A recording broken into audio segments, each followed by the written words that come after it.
director de Data Analysis. En el segmento anterior decíamos que hablamos de la realidad regional. El venezolano, cuando ve la realidad del Ecuador, se olvida de que en Venezuela también hemos tenido decisiones económicas que han acarreado consecuencias políticas importantes. En Argentina ya lo estamos viendo. Sí. Muy difícil que Macri gane las elecciones que se celebran ya mismo, prácticamente presidenciales en Argentina. Pero al venezolano se le ha olvidado que estas decisiones económicas también nos afectaron a nosotros en algún momento en el ámbito político. Carlos Andrés Pérez lo vivió. Carlos Andrés Pérez en su segundo periodo tomó decisiones a nivel de las de Lenín Moreno y vivió lo que vivió posteriormente. ¿Ok?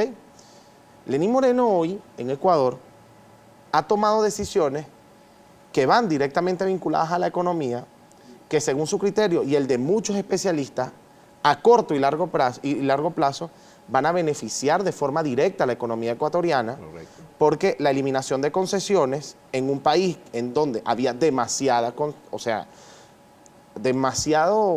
financiamiento hacia servicios, pues va a beneficiar la economía, pero tiene un costo político cuando la haces de forma tan directa y no progresiva. Claro. En el caso venezolano, ¿se está haciendo lo mismo que en Ecuador, pero de forma progresiva? No, en el caso venezolano se está haciendo de una manera tan shock como la de Ecuador. Lo que pasa es que en Ecuador hasta hace poco había, o hay, y sigue habiendo, los anaqueles estaban llenos y la gente estaba acostumbrada a todos esos subsidios. Entonces, eso en los países, inclusive latinoamericanos, que han logrado desarrollarse, como el Perú, como Chile, como Brasil, como México, esas cosas se han venido reformando y se han ido hacia una economía más libre, menos intervenida, menos subsidiada, en donde la gasolina vale lo que vale la gasolina y el transporte vale lo que vale el transporte, el agua y la electricidad. Entonces, Ecuador está tratando de hacer lo mismo, que es lo que trató de hacer Pérez. Lo que pasa es que cuando Pérez y ahora con Ecuador, los anaqueles estaban llenos y la gente no estaba acostumbrada a ninguna realidad. Dame promesas, no me des realidades. En el caso de Venezuela, ¿por qué no se mueve nadie? Porque si ves que haces algunas reformas, todavía incompletas, pero orientadas en un buen camino hacia la liberación del precio y la liberación del cambio, y se empiezan a llenar los anaqueles, oye, estamos progresando, déjalo así, estamos mejor. Claro. Y a eso le metes dólares, y la gente tiene dólares y ve con entusiasmo la posibilidad de que a través del dólar tenga una varita mágica en la mano. Usted está diciendo que el venezolano tiene otro tipo de problemas por los cuales preocuparse. Tiene un cuadro psicomental distinto al cuadro de venezolano Carlos Andrés Pérez II y del ecuatoriano Lenín Moreno I. ¿Okay? Entonces el cuadro es distinto. Entonces, por eso nosotros estamos recibiendo y viendo los beneficios de programas parecidos, pero lo que ellos están viendo es lo que le van a quitar. No, aquí lo perdimos hace tiempo. En Venezuela comprar una botella de agua en la calle cuesta 8.000 veces más que surtir un tanque de gasolina. Que surtir un tanque de gasolina. 8.000 veces más. Bueno. Ahora, permíteme decir algo sobre las dos estrategias de Chávez y Carlos Andrés Pérez. Las estrategias de Carlos Andrés Pérez haciendo un buen programa, un programa que nos ponía en el camino de la modernidad y en el camino de la democratización, porque ibas a diversificar la economía, ibas a sincerar muchos precios y tarifas.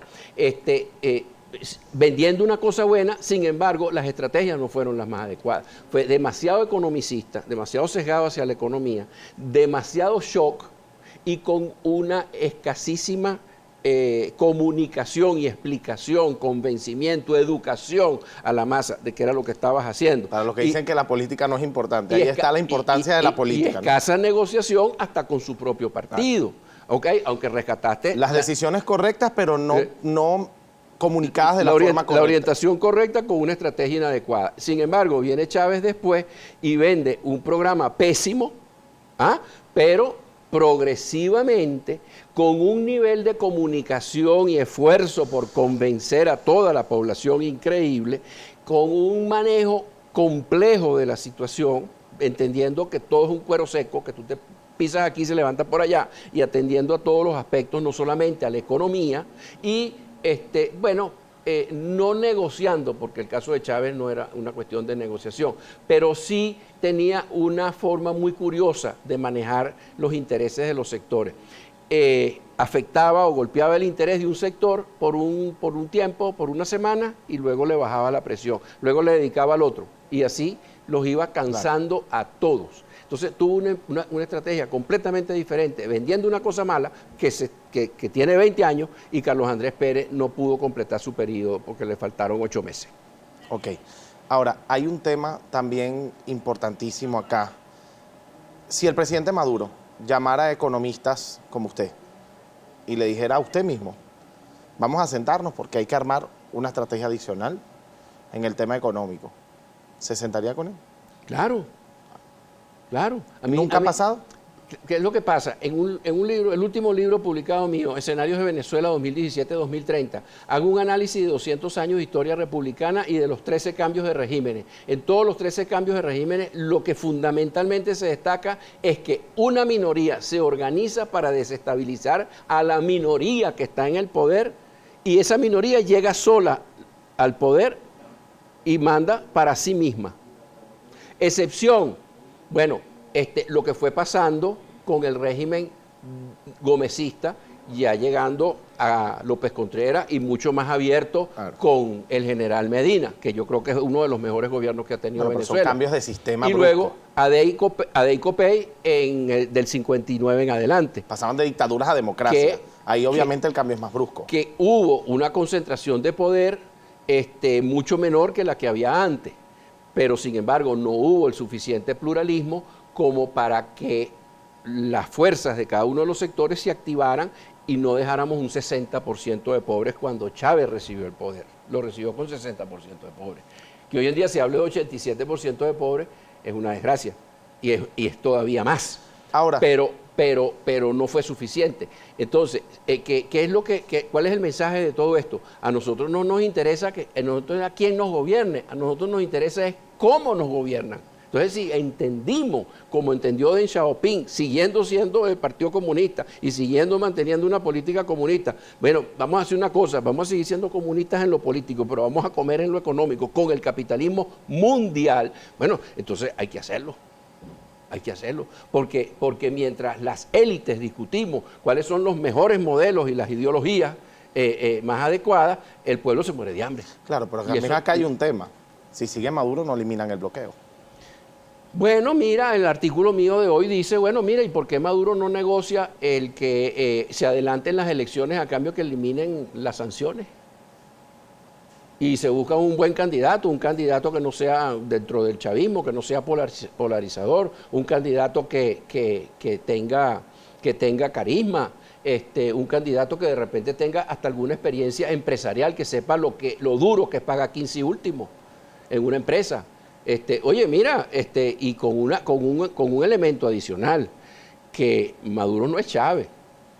Claro. El gobierno de Maduro está muy mal evaluado, pero Chávez está mucho mejor evaluado en su gestión cuando fue gobierno. Pero si hay una afectación. Entonces por parte... tienes un potencial ahí. ¿Hay una afectación que no se está por viendo. parte del bloqueo hacia el pueblo? Hay una afectación del bloqueo, por supuesto. Las sanciones económicas están golpeando al pueblo y nos están golpeando. ¿Y Héctor Rodríguez sí sería agradable para los Estados Unidos, por ejemplo, de candidato? Bueno, mira, ese es uno, el otro es Rafael Lacaba, pues, que tiene mucho más carisma, que tiene experiencia empresarial. ¿Está dando por sentado que sí ganan las elecciones? Esto preocupa mucho, No, porque usted lleva encuestadoras. Yo no estoy dando por sentado que ganan las elecciones, pero uno de esos candidatos da la pelea. Sobre todo si va yendo acompañado de un mejoramiento económico. Héctor Rodríguez Guaidó, por ejemplo, porcentaje de aceptación. No hemos medido, estamos midiendo, no hemos medido eso. Y Héctor Rodríguez, Rafael Lacaba, y Héctor Rodríguez, Rafael Lacaba, Juan Guaidó, etcétera. Porque se asumió de forma implícita algo allí que es no hay problema. Interesante. No hay problema, es que aquí todos tienen chance. Bien, aquí todos tienen chance. Vamos al compromiso con la audiencia. Nuestra compañera Daniela Salas tiene la responsabilidad de leer los tweets el día de hoy. Adelante, Daniela. Así es, Aline, ya estamos listos para la participación de la audiencia. Pedimos a nuestro invitado que sea lo más breve posible para la mayor participación de los usuarios. Tenemos a Ángel H. Alcalá que dice lo siguiente, etiqueta primera página. Buenos días, doctor. Le pregunto, según los últimos sondeos, ¿cómo se ha medido la intención de participación de una salida electoral? Mira, la salida electoral fue creciendo como opción de solución del impasse en que está Venezuela en los últimos meses, en la medida que las negociaciones en Oslo y luego en Barbados fueron tomando visibilidad. Ahora, en la medida que eso se paró, pues probablemente esté resurgiendo el tema de que las soluciones deben ser militares, bien sea por movimientos extranjeros o movimientos militares internos. Pero esas eran las dos grandes opciones que teníamos. Tenemos también otra inquietud, la hace la comunidad reclama, dice lo siguiente. Preguntamos qué porcentaje sería unas elecciones presidenciales cuando el padrón electoral de 21 millones en un gran porcentaje está fuera del país. ¿Cuánto porcentaje se necesita para ganar las presidenciales, oposición, y cuánto tiempo necesita preparar elecciones si hay actualización? Mira, obviamente tiene que haber alguna actualización del registro electoral. Ahora, hay que considerar que la mayoría de los que se han ido de Venezuela, esos 4,5 millones, son personas que se han sentido mal, es decir, que tenderían a votar por los candidatos de oposición. Entonces, no es que se hayan ido y no van a votar, lo que tendría que asegurarse, aparte de actualización del registro, es que las personas que estén afuera voten y que no se acepte lo que ha hecho el gobierno de Nicolás Maduro en ocasiones anteriores, que es poner como condición para votar a los que están fuera del país que sean residentes de otro país. Nada tiene que ver la residencia de otro país, porque usted sigue teniendo un pasaporte venezolano y una cédula venezolana, que es lo único que necesita para votar en Venezuela. Entonces, ese tipo de argucias no son aceptables. Es cuestión, lo más importante de las condiciones para ganar una elección no es el Consejo Electoral, etcétera, sino que lo más importante es la movilización de la oposición, la articulación de la oposición como un solo bloque, como se logró, por ejemplo, en la elección de los diputados de diciembre del 2015. Eso es lo fundamental y de ahí va a partir el poder, de esa articulación va a partir el poder para poner condiciones como que todo venezolano con cédula pueda votar en el extranjero. Tenemos también a Wilmer Pino, dice lo siguiente, etiqueta primera página, al señor José Gil Yepes. Para que todos sean estos cambios en la economía de Venezuela, a pesar de acertados, sean creíbles, ¿no es necesario un cambio de actores del gobierno elegidos en la mayoría del país y se le aplique castigo de la ley a los culpables del desastre?